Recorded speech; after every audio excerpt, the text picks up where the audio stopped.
Did you know that over 20% of those in the justice system have a learning disability? That's a global statistic that's very disturbing. Being literate is a basic human right, and no one should end up in the justice system because they have low literacy skills or because they have dyslexia. Growing up on the streets of New Orleans, Ameer Baraka found himself in constant trouble with the law, which eventually led him to his incarceration. During that time, he was diagnosed with dyslexia. However, through resilience and determination, he turned his life around. He is now an actor, an author, and activist, working to empower young people and adults who have dyslexia, with a focus on supporting those who have been in contact with the correction system. I'm so excited to have on the show today, Ameer. Welcome to the show, Ameer. Thank you. Glad to be here. Thanks for having me. So you grew up in New Orleans. What was that like for you? Growing up here was actually, New Orleans is a wonderful town, beautiful people, a lot of hospitality. One of the best places, particularly in America, you could come and be treated well by the locals. The people here are just loving and kind. But I grew up in the projects here in New Orleans. It was a tough area, just like many underprivileged communities around the country and around the world, where there's not enough resources, and particularly growing up not having the ability to read was very, very tough for me. So growing up there with 3 other siblings, a single parent, was very, very tough in regards to not knowing how to read.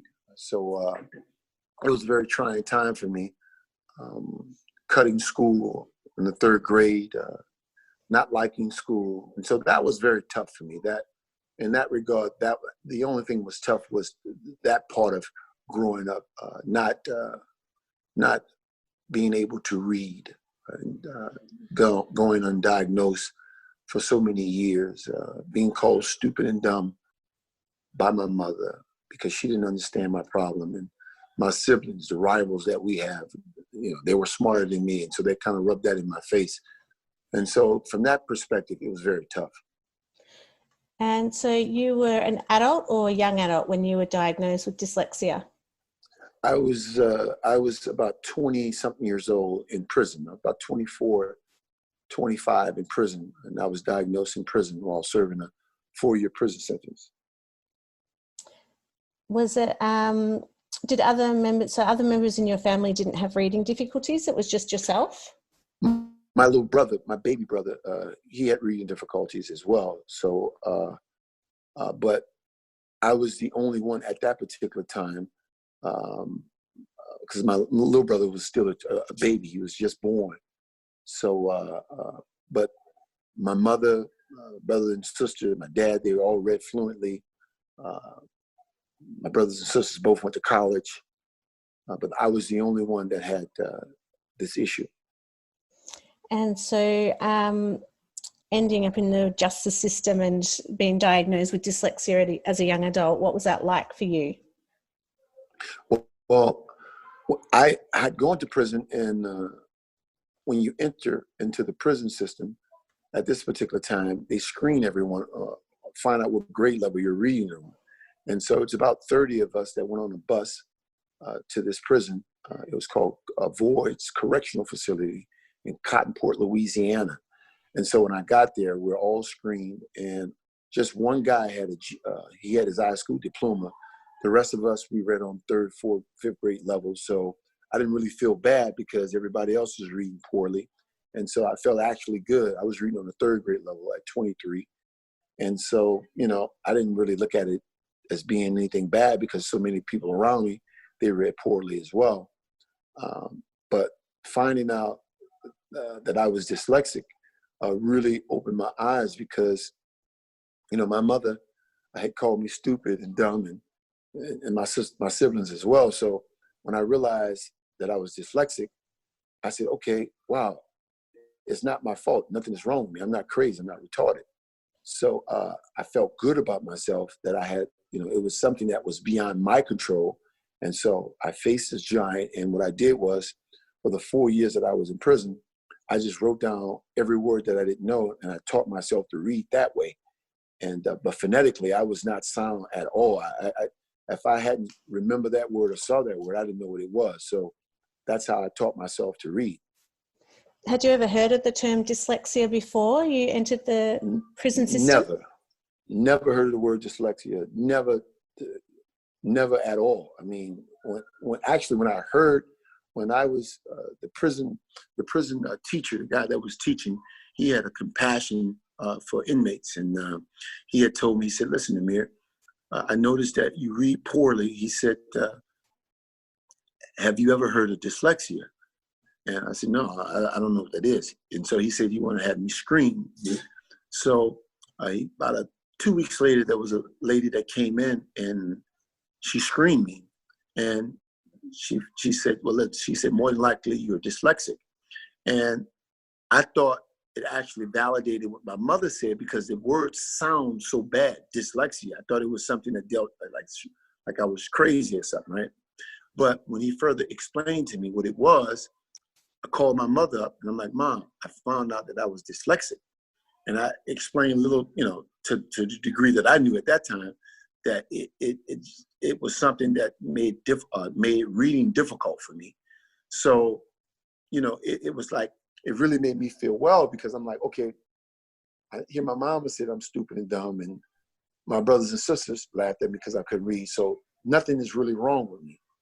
So it actually woke me up and said, "Listen to me, you have to take responsibility for yourself now. You have to learn to read some way, somehow. Nothing is wrong with you." Because what it did was it boxed me in. It incarcerated me. I had a mental incarceration because of my own self-imposed limitation. I felt as though, okay, if my mama said I'm stupid and dumb, if my brothers and them saying the same thing, I must be stupid and dumb. So I had to face this giant, this fear of reading. And again, I knew that that was my only way to liberate myself and never come back to prison. I had to learn to read. I was desperate to learn to read. Did you have any support in prison? Was there anyone apart from that one person that helped you? Or No, the thing was, once I realized that I wasn't crazy, I just got to myself. I said to myself, "Man, I want to learn to read." So what I did, I just began to write words down. Just begin to write every word down that I didn't know. And that night I would go over and over, throughout the years, the weeks, go over and over words. And that's how I taught myself to learn to read. And so what happened when you left the justice system? Where did you go to after that? Well, when I left the justice system, I attained my GED it took me 4 years to get my GED. Wow. I felt good about myself. And I wanted to go back to LA to be a model and an actor. And so that's, I always enjoyed acting. And so I went out to LA to start my modeling and acting career. And I made a lot of money modeling and acting. And so I used this platform to bring awareness about dyslexia. You've done some pretty amazing work with actresses like Angela Bassett and Jessica Lange, and you've even done some work with Oprah. Yes. Which I'd love to talk about Oprah later. But how did you build the confidence to act and to remember the lines? And did you ever feel intimidated knowing that you had dyslexia? Was it something you could talk about openly? Well, for years, it was something I was really ashamed of, because, when you tell people you're dyslexic and you struggle with reading, particularly in America, when everything is based around reading, you really, you don't feel comfortable, I hid that for a while, up until I met Dr. Sally Shaywood and Senator Bill Cassidy, who had given me an award for overcoming dyslexia, in a way, facing dyslexia. So that's when I discovered, hey, let me write a book, let me let people know, to get rid of the stigma and the shame of being dyslexic. So I was really open about it. And working with Kathy Bates and Jessica Lange, and I was never intimidated, because there was always a chip on my shoulder that I had that I wanted to prove to people that I was good. I wanted to prove to people that, you know, I can be competitive. So I've always had that in the back of my mind. And so working with Kathy Bates, I experienced something with her that, you know, in the mornings I would go on set, and I look forward to working with her because I even wanted to prove to her that I was good. And she and I did a scene together, and she put out a tweet one time, and she said, "Ameer, your work was true and strong. You are a great actor."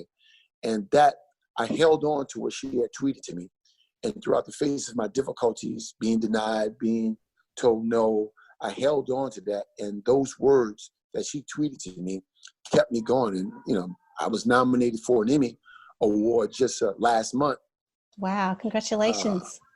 I mean, it's amazing that you could speak something to her. That lady, what Kathy Bates told me was very powerful. I mean, it kept me in those dark places when things were going really tough, what she said, because if Kathy Bates said that my work was true and strong, she knows what she saw. So that's the power that entertainers have. And I want to use my power and my platform to speak life into dyslexic kids. So is that what led you to create your Dyslexic Awareness Foundation? Absolutely. Yeah, absolutely. I mean, I realize that entertainers are the gods of this world, and, you know, the platforms that we've been given is a very powerful platform. When, you know, kids, they idolize entertainers. So you could be a doctor, you can be a brain surgeon, you could be whatever. And, you know, you have those people who are interested in that component enthralled by you. But the average kid, he doesn't care about you being a doctor, you a big time attorney, or you a brain surgeon. No, they idolize entertainers, football players, actors, dancers, basketball players, baseball players. So, you know, I went into this field, into the entertainment world, because it was something that I was passionate about, and as an actor, I'm free. I'm free in that world. I can become anybody who I want to become. That's the best thing about acting. I mean, because I'll never be a doctor. Let's face it, I'll never be a doctor. I will never be a doctor. I understand that. I will never be an attorney, right? I understand that. But through acting, I can be an attorney. Through acting, I can be a doctor because I can play those roles. So that's the luxury that I have as being an actor. Like for the television show Bronx SIU that I'm working on, I play a detective. I could never be a detective because I have a lot of felony convictions. So that's a no-no for me. It won't happen. Yeah. But through acting, I was able to play a cop. So do you have any challenges at the workplace when you're trying to learn your lines, or having to get up in front of camera? Do you ever feel your dyslexia creates a challenge for you in the workplace? Well, sometimes it does. So what happens is I have to have my lines early on because, again, I need to memorize my lines. So I need more time, right? I need more time. So if I can get my lines in a decent amount of time, which they always do, it's no problem for me at all. So no problem for me at all. You don't use a cue card, is that what they're called? You just memorize it all? Because I find that's what dyslexic people tend to have a really good long-term memory once you've got it in your brain. Yeah, once it's in my brain, it's in my brain. Yeah. Yeah, once it's in my brain, it's in my brain. It's hard to get out. Yeah, it's hard to get out once it's there. So that's why I rehearse. I go over it over and over and over again. And once it's there, it's there. Yeah. And so when I was looking at your awareness, your foundation, I loved your statement around building a wall, and I had to read it twice because I wasn't sure where it was going with the wall, with what we see with Donald Trump. But I loved it around the worldwide wall of love. Where did you come up with that concept? Well, my manager's name is Leland Hardy, and he was Venus and Serena manager for 15 years. And he went to the Business School of War, and we always bounced ideas off each other. I graduated from the Business School of War in marketing, speak 7 languages. So I have a really great team around me, and we just came up with an idea: build a wall of love, man. And so, I want dyslexics to feel that they are welcome into this world, that they have meaning, that they have purpose. Even though you struggle with literacy, it's perfectly okay. I love you. It doesn't matter who don't love you, but you matter, because I believe that dyslexics are the geniuses in this country. I loved how you get people to share their stories, because of my foundation, it's all about how storytelling can change the world and the way people see dyslexics. And so I loved how people can upload their photo and share their story. Yeah. Yeah, absolutely. That's what, because storytelling, what it does is it frees you. When you hear someone's story, their brain and what they've gone through, it liberates you to feel good. Just like on yesterday, I came in class, and there are kids here that are dyslexic, and so when I told them that I was dyslexic and how proud that I am being dyslexic and that I struggle with reading, and so they became like excited about it, and so they start dapping each other off. I'm like, listen, nothing is wrong with you. It's okay, you know. So, storytelling is wonderful, man. When you tell your story, you help someone else.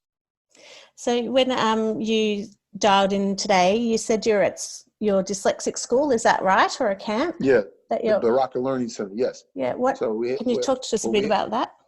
Yeah, well, a friend of mine named is Alvin Smith. He's a very well-off to do businessman, and he has this huge gym. It's very, very large. It used to be a boxing gym, and he was going to sell it to the city. And so he said, listen, Ameer, he said, I don't want to sell. He said, I want to help kids in the community.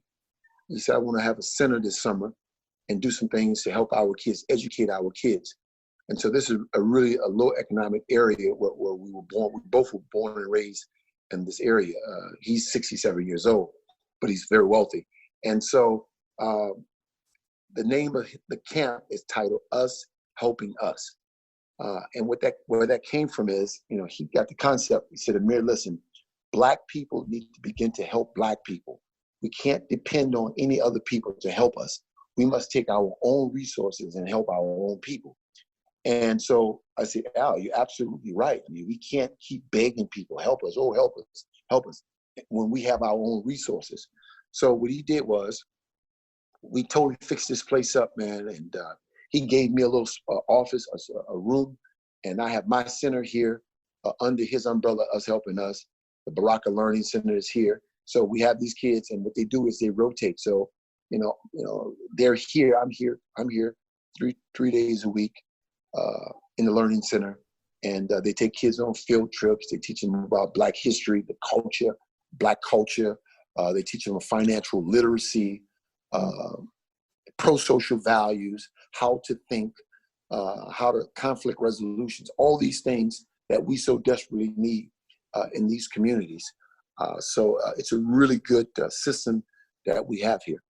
So are these children that have dyslexia, or it's just a variety of kids that come and spend time with you? Well, many of the kids are dyslexic. We got about, I think it's 8 kids that are dyslexic. So, that's all I can work with, because again, I personally, I'm only doing what I could do with the resources that I have and that we have. So this year I'm working with these kids. I'm teaching them what I know, because I was remediated for about 15 months online every day, 1 hour a day. And it helped me tremendously. And I said to myself, had someone given me the opportunity to take this when I was 8, 9 years old, I would never go into prison. So I'm giving them back what I know. I'm teaching them what I know. And so I can't wait till I get $100,000 or $200,000 grant to have someone come and teach these kids. I have to get involved now. It's, if not now, when, and if not me, who? So that's, that phrase is very, very powerful to me. So that's what I'm moving on. What I have, help will come down the line as I continue to get involved. And so I'm shooting a documentary right now about kids of color growing up with dyslexia. And so this is going to be incorporated in the documentary as well. So what is school like for kids in America? Do they have much access to assessments and support? Not at all. Yeah. No, listen, ma'am, if you don't have money, you are in deep trouble. You're in deep trouble. You're in deep trouble. So they're putting these kids who can't read in special ed. They won't say the word dyslexia, because if they say dyslexia, that means they have to give them the remediation. The teachers are not skilled in that area. It's not the teacher's fault. It's just that they have not been educated on the science of reading, so they can't help these kids. So the kids are just being passed on and passed on, and they can't read. Yeah, and it's, literacy is a fundamental human right, and being able to read. And it's just heartbreaking to hear that that's happening. Oh yeah, it's happening. It's happening all over across America. And so if you don't have the resources to get your kid educated, and if your kid is dyslexic, you just shame on you.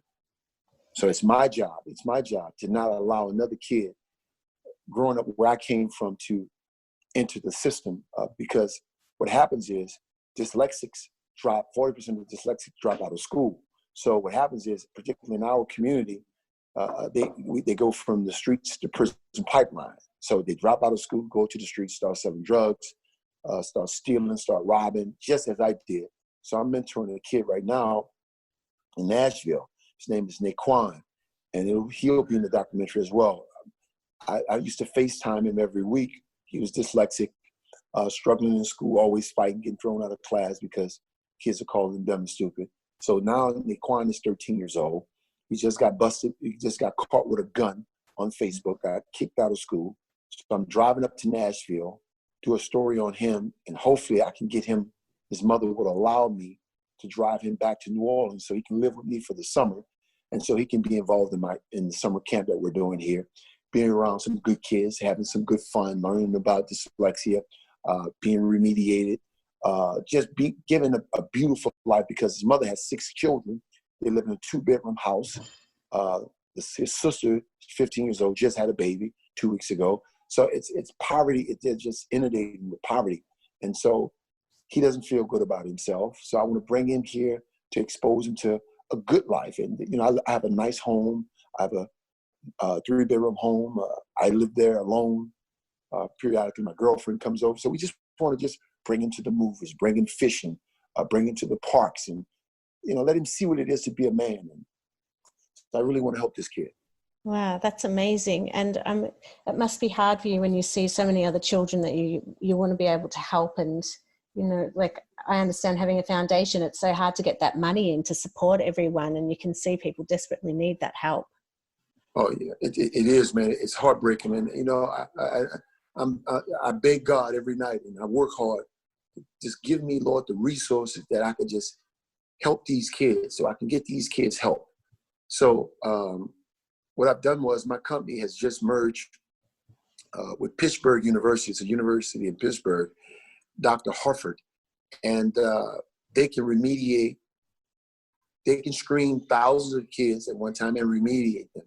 So Dr. Harford and I have merged, and so that's a good start. So what I'm going to do is, but again, it takes a lot of resources, because these people need to be paid for their work.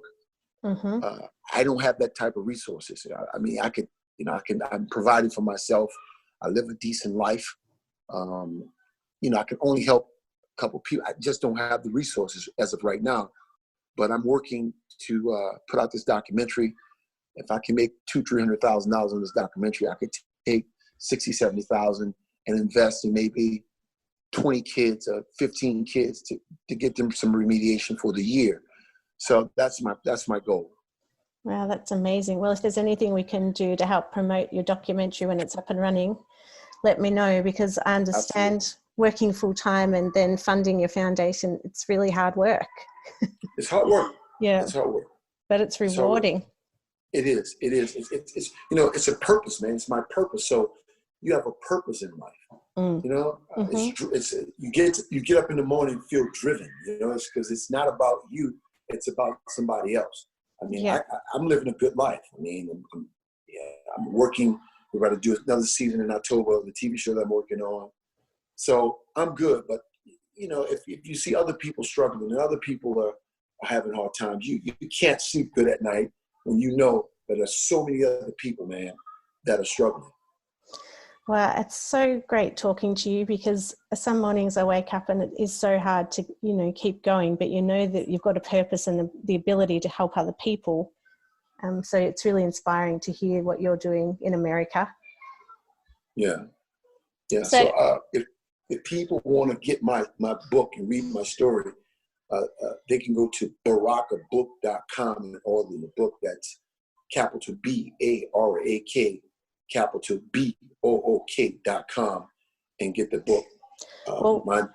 When we launch a podcast, I'll put all your information up on our website and the links, because I saw that you've done some work with Muhammad Ali's daughter as well, which looked amazing. Yes. She's dyslexic, and Muhammad Ali was dyslexic, and my manager was Muhammad Ali's interpreter for many years. Did a lot of work with Muhammad Ali because he was severely dyslexic. So his daughter, Mia Ali, she's dyslexic, so she's partnering with us as well. It's amazing, man. We're just trying to get a lot of people on board.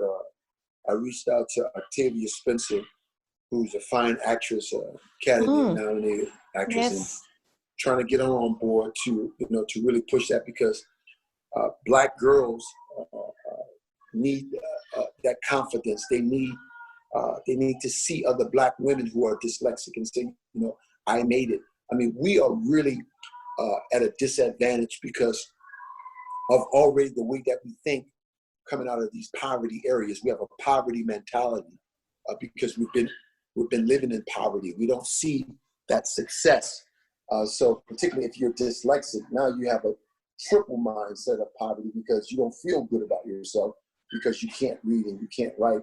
So we need people like Octavia Spencer, who's a Black woman and who's dyslexic, to get out there on the talk circuit and say, listen, it's okay. You can still become successful. Share her story and encourage and motivate a lot of our kids, man, who are really falling through the cracks, and Black girls who really don't feel good about themselves because of the image that we're seeing on television. I mean, it's so much brainwashing that goes on in the media. Your hair has to be a certain coarse hair. Your skin has to be a good. It can't be dark because dark-skinned people doesn't come across well. So all these lies. I mean, we really go through it as being African Americans, man. So I want to, the title of my book, "The Streets Lied to Me." The life I chose, the streets lied to me. The media is lying to our kids. You got kinky hair, your nose is big. All of that is a bunch of bull crap. Yeah. So you're beautiful no matter who you are, no matter how kinky your hair is, no matter how big your nose is. God created you that way. You are the beginning of civilization.